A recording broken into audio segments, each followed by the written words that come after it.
7th year that we've been doing this tour through Oregon, and we started yesterday with Salem, which is the oldest facility that is in the state. It actually started the same year that Oregon became a state, and so it's super old school type facility. And when we showed up there yesterday, actually the weather was pretty nice. We're pulling into the place, and it just felt like, we're kind of going back in time.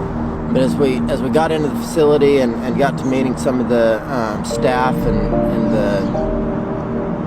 the correctional officers, you could start seeing that there was like some anticipation. They had heard a lot about what we do, and they didn't really understand it, but they realized that we're bringing a horse onto the yard, and this is a maximum security prison, so a whole lot of extra security measures had to be made. And so as we got onto the yard, had a group of inmates helping us set up, and the equipment, we were just having fighting equipment from the beginning, getting everything in there, sound equipment, and but we got everything set up, everything was working, and then it just started pouring down rain.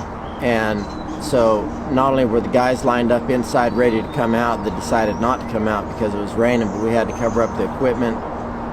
So we're fighting the rain, ended up blowing up one of the amps, which was the main amp for the sound system.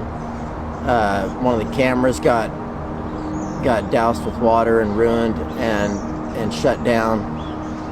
And so now we've got super slick conditions.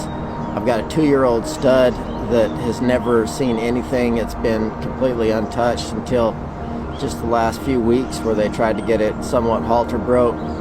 And this horse was about as wild as they get without coming off, straight off the desert. The rain started to slow down, men started to show up, and so we began to just go on with it.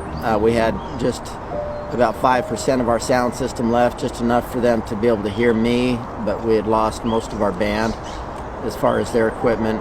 And as I started moving the horse around, I could tell that this was going to be a pretty tough process, because it was super nervous about, one, being surrounded by people, the rain. They had us wearing those silly red vests. There was just everything stacked against this connection that I'm fighting for this horse. But as I started watching the horse run around, I was having a hard time focusing on him, because I started looking at how intently all these men were looking, like this is actually happening. A lot of these guys haven't seen a horse for decades. Some of them have never seen a horse, and they don't know anything about the process, but they're watching themselves and relating with the fact that as this horse runs around in circles, that their life has just been a cycle of just repeating itself. And so as I fought for connection with this horse, I was finally able to get my hands on it, but he just didn't want anything to do with me being beside him. And so being able to get on him for the first time was a real challenge. In fact, he got pretty good at allowing me to get on him and then throwing me off him. He actually spun around in circles at one point, and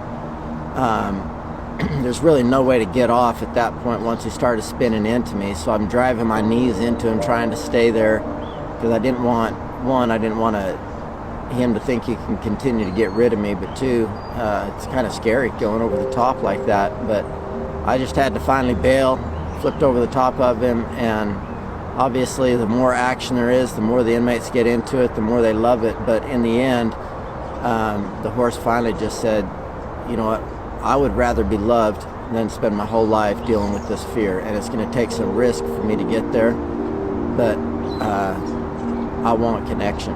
And that's what the whole message ends up becoming for these men, is to realize that even with their fear and their anxiety and their past and all the triggers that they've got that set them off, that Jesus is so like, I'm coming after you, man, and I'm not going to quit. And until you take your last breath, I'm going to be fighting for you, because I want you to know what it's like to be loved, to know what you were created for, to know what your purpose is, and that there's still a future and there's a hope in front of you.